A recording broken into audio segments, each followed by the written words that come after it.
Hello dear students, welcome back to your biology class. So we were on the excretory system chapter and I hope you all have seen the first part of this chapter, and today we will be discussing with the second part, completing some of the more important topics regarding to this chapter. So in the previous video, you have learned about the introduction of excretory system. What are the different types of waste product generated by our body, like nitrogenous waste product and carbon dioxide as a gases, and other waste products like minerals, salts, vitamins and water. Okay, then you have learned about the excretory system, main urinary system. The main urinary system in our body is having four major parts, that is kidney, ureter, urinary bladder and urethra.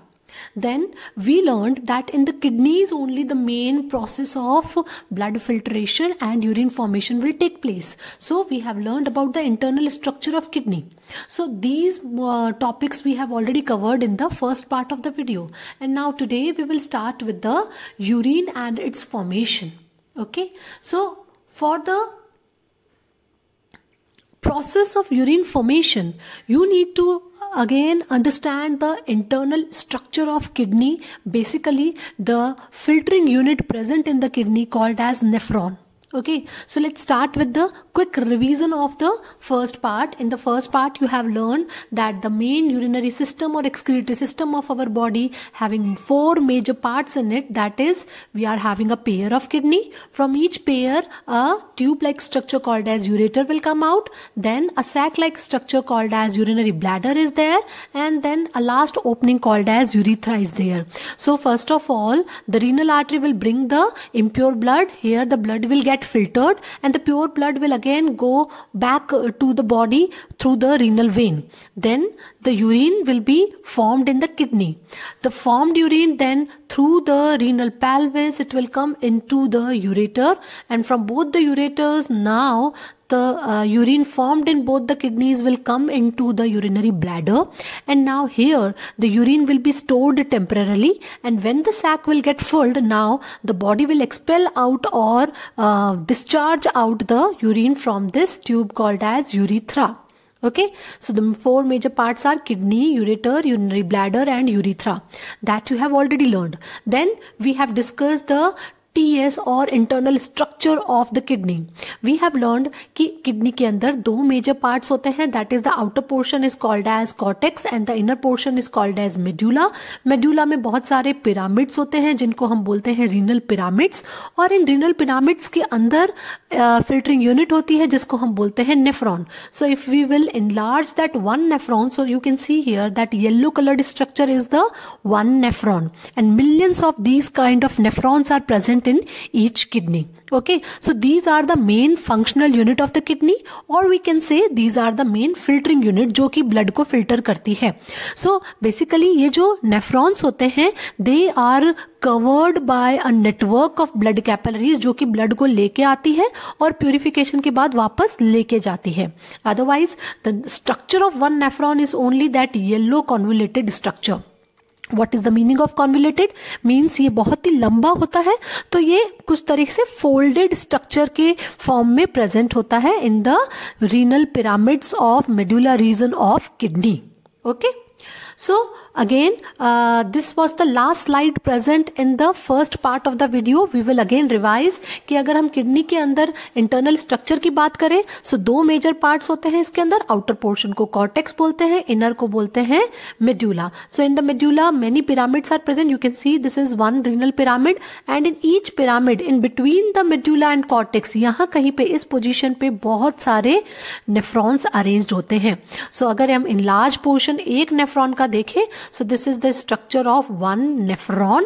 Firstly, you got to know that the main excretory organ in the urinary system is kidney, जो कि क्या करता है, blood को filter करके urine का formation करता है. एंड नाउ यू लर्नड कि in the kidney the main filtering unit is nephron जो कि काम करती है. ओके, सो अगेन अगर अब हमें यूरिन फॉर्मेशन को समझना है या ब्लड का फिल्ट्रेशन कैसे होता है, अगर ये प्रॉपरली आपको उसका फंक्शन समझना है, then you need to understand first of all the structure of that one filtering unit. Okay, because जो मेन फंक्शन किडनी के अंदर कर रहा है वो कौन है, that is this nephron. So the functional unit of kidney is this nephron. Okay, so let's start with the structure of nephron. So before starting the urine formation, let's understand the structure of nephron. Okay, so each kidney consists of many millions of nephrons, और ये जो nephron होता है it is a very long elongated structure. Okay, so that's why we can divide, to understand this structure properly, we can divide this nephron into three major parts. First part क्या हो जाएगा, Malpighian body. What is Malpighian body? So Malpighian body के अंदर क्या है, it is a cup-like structure present here. Okay, you can see here that this is the cup-like structure. So the most anterior portion of that nephron is a double-walled cup-like structure. So that cup-shaped structure is called as Bowman's capsule. Clear? और ये बहुत ही पतला होता है because इसके अंदर जो lining है वो किसकी बनी हुई होती है, squamous epithelium cells. So in the 9th standard you have studied कि squamous epithelium cells are the thinnest cell of your body. So the inner lining of this Bowman's capsule is made up of squamous epithelium tissue. Okay, so ये जो cup like structure है इसको हम बोलते हैं Bowman's capsule. Okay, now इस Bowman's capsule के अंदर क्या होता है, बहुत सारी ब्लड कैपिलरीज आके एक बंच बनाती है. So that bunch of blood capillary present inside that Bowman's capsule is called as glomerulus. Clear? और इस glomerulus को और Bowman's capsule को togetherly we can say it is a Malpighian body. So what is Malpighian body? A Malpighian body is consist of the renal capillary bunch called as glomerulus plus it is a Bowman's capsule of the nephron structure. Clear? So nephron के structure के अंदर interior portion है, मतलब जो सबसे starting में आता है that is a cup shape structure and it is called as Bowman's capsule. The inner line of the Bowman's capsule is made up of squamous epithelium tissue. Clear है? Now let us discuss something about the glomerulus also.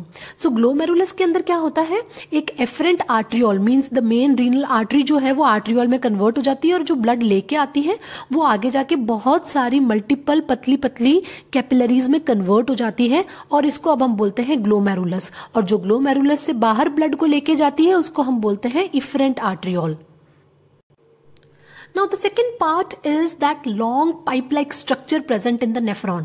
This long tubule or long tube-like structure is called as nephric tubule or we can also say uriniferous tubule. दोनों ही इसके नाम है, nephric tubule भी बोल सकते हैं और uriniferous tubule भी बोल सकते हैं. So ये जो Bowman's capsule से जो tube-like structure attached है इसको हम बोलेंगे nephric tubule.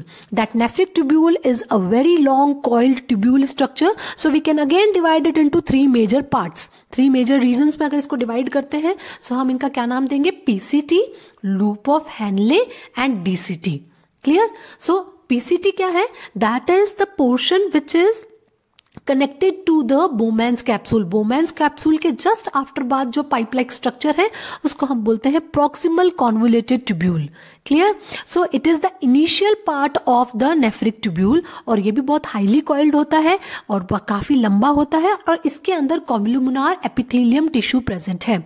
Again here also in the whole nephron epithelium tissue is present, but epithelium tissue three types के होते हैं. You have already studied कि squamous, columnar और cuboidal. So यहाँ पे वेरी कर सकता है कि अलग अलग टाइप के epithelium tissue, but nephron के अंदर पूरे में epithelium tissue present होते हैं क्योंकि यहाँ पे क्या करना होता है, exchange of material करना होता है. That's why it is important that epithelium tissue should be present here. Okay, so PCT के अंदर columnar epithelium tissue की इसकी wall बनी हुई होती है और ये क्या होता है, ये कॉलुमिनर एपिथेलियम टिश्यू जो है वो क्या करती है, थोड़ी माइक्रोविलाय मतलब थोड़ा अमाउंट ऑफ स्पेस वहां पे देते हैं कि जब यहाँ पे फिल्ट्रेट आ जाता है तो यहाँ थोड़ी देर के लिए वो ठहर के रीअब्सॉर्ब हो जाएगा. That we will study in the urine formation. Okay, so we were discussing about the structure of nephric tubule. First part is PCT which is the initial portion and afterwards loop of Henle will come. ये जो loop of Henle है it is a U shape loop formed in the middle portion of the nephric tubule. यानी PCT और DCT के बीच में ये जो यू शेप का स्ट्रक्चर है that is called as loop of Henle. अब ये जो यू शेप का स्ट्रक्चर बन रहा है इसमें भी दो दो ट्यूब्स हो गई है, एक वो यू ट्यूब जो नीचे की तरफ जा रही है और अब एक ये जो ऊपर जा रही है। सो लूप ऑफ हेनले को अगेन हमने डिवाइड कर दिया है दो पार्ट में, descending loop of Henle and ascending loop of Henley. Descending मतलब जो नीचे आ रही है और असेंडिंग मतलब जो ऊपर जा रही है। क्लियर है? And then the third part is the DCT. DCT is also a convoluted structure और it is present in the cortex region. क्योंकि अब ये कॉन्वोल्यूटेड होता है तो सपोज ये रीनल पिरामिड है तो ये कॉन्वोल्यूट होके वापस ऊपर जाएगा, तो डीसीटी पोर्शन क्या होगा, आगे जाके वापस बाहर वाली साइड का जो कॉर्टेक्स है वहां तक आ जाएगा। Clear? And this portion is also made up of epithelium tissue. And then ये जो डीसीटी पोर्शन है ये आगे जाके ओपन होता है कलेक्टिंग ट्यूब्यूल्स में। ओके, सो कलेक्टिंग ट्यूब्यूल्स क्या है? Collecting tubules that and part है नेफ्रॉन का। हमने 3 पार्ट्स में डिवाइड किया है नेफ्रॉन को। पहला वाला हो गया मेल्फिजियन बॉडी, उसके बाद में ये जो लॉन्ग नेफ्रिक ट्यूब्यूल है, और जो लॉन्ग नेफ्रिक ट्यूब्यूल है वो आगे जाके सबके कलेक्टिंग ट्यूब्यूल्स से कनेक्ट हो जाता है। So the last part of the nephron is collecting tubule. Now one by one again we will discuss about these 3 major parts. Let's start with the Malpighian body of nephron. This diagram is important diagram, students. It may come for labeling also and maybe it come for drawing also. So please practice this diagram properly at your home.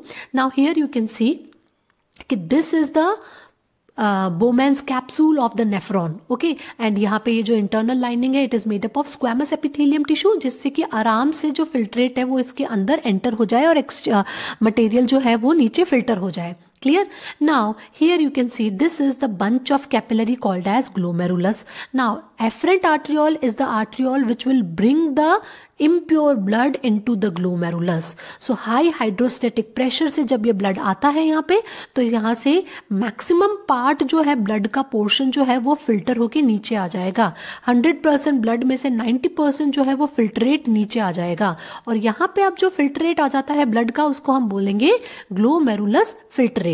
Okay, or little amount of blood which can't come out from the capillary, now it will come into the efferent arteriole. So it is a very thick blood. यहाँ पे आया था जो बहुत ही diluted था, बहुत thin blood था, फिर यहाँ filter हो गया और अब यहाँ से जो बाहर निकला है that is a very thick blood. So efferent arteriole is the arteriole which will carry back the blood to the arteries or renal veins. Clear? So this is the blood flow. You can see here कि यहाँ से blood आया, यहाँ पे liquid portion और जो impurities थी और इसके अलावा कुछ और additional important material also will get filtered, and this is called as glomerulus filtrate. Glomerulus filtrate से ही बाद में क्या बन जाएगा? यूरिन बन जाएगा. ओके, और जो last rest of the blood है वो इफरेंट आर्ट्रियोल के थ्रू बाहर निकल जाएगा. Clear? So this is glomerulus, this one is Bowman's capsule, और टुगेदर हम इन दोनों को मिला के क्या बोलते हैं? Malpighian body. क्लियर है? First part is clear. Now second part में हम पढ़ेंगे नेफ्रिक ट्यूब्यूल और collecting duct, two other parts of the nephron.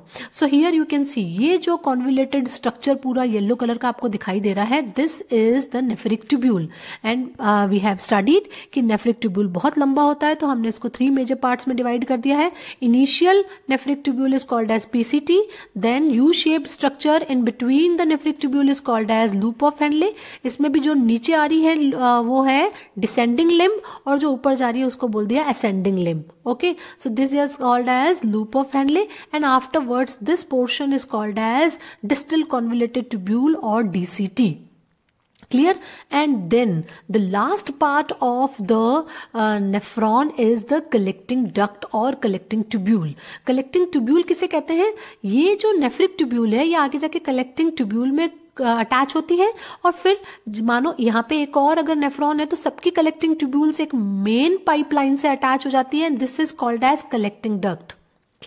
Finally, then these collecting ducts will join to form ducts of Bellini. Then many ducts of Bellini will join to form the renal pelvis of the kidney, and then finally the renal pelvis will run into the ureter. Okay, so जब यहाँ पे जो urine का formation होता है तो urine will first of all come into the collecting duct. Collecting duct से सारा यूरिन जो है वो ducts of Bellini में आ जाएगा. Ducts of Bellini से वो जाएगा renal pelvis में, and finally it will come into the ureter. Okay, I will explain explain you that thing bye drawing a diagram. Suppose ये कलेक्टिंग डक्स है. सो collecting ducks से सबका जो ब्लड है वो किस में आ जाएगा, डक्स ऑफ बेलिनी में आ जाएगा. एंड फिर जो दो चार जो भी डक्स ऑफ बेलिनी है वो सारी कंबाइनली क्या बनाएगी, ये रीनल पेल्विस बना देगी. ओके, और जो रीनल पेल्विस बन जाएगा वो अब किडनी से बाहर निकल के यूरेटर के अंदर कनेक्ट हो जाएगा.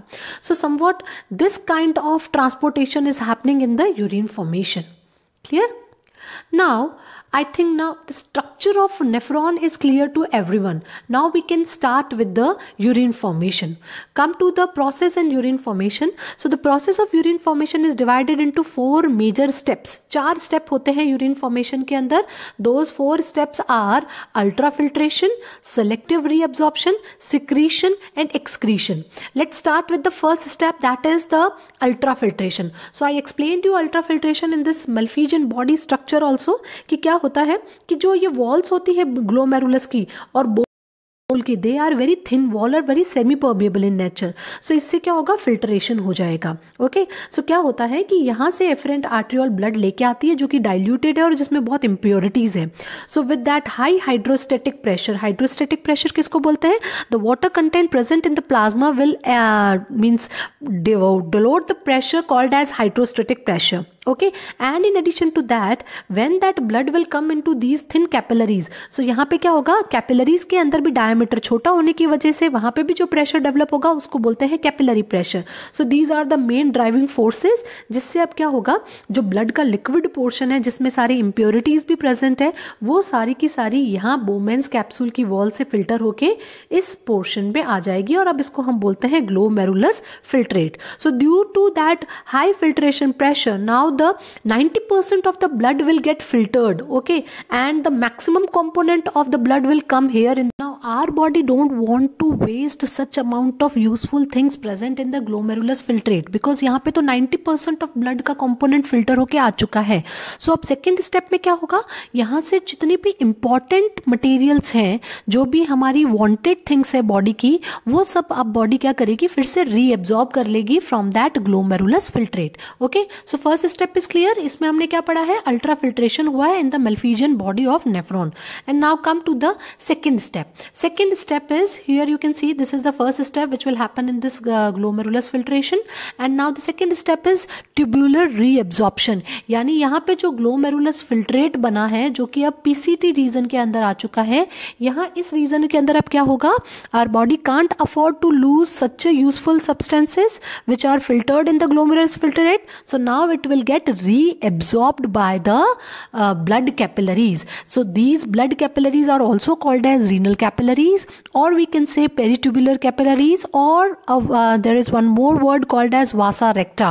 Okay, so these important substances present in that glomerulus filtrate, now they will be reabsorbed back in that second step called as tubular reabsorption. Okay, so when this filtrate will flow through that nephric tubule, that time several useful substances will again get reabsorbed from the wall of nephric tubule into the blood capillaries called as peritubular blood capillaries.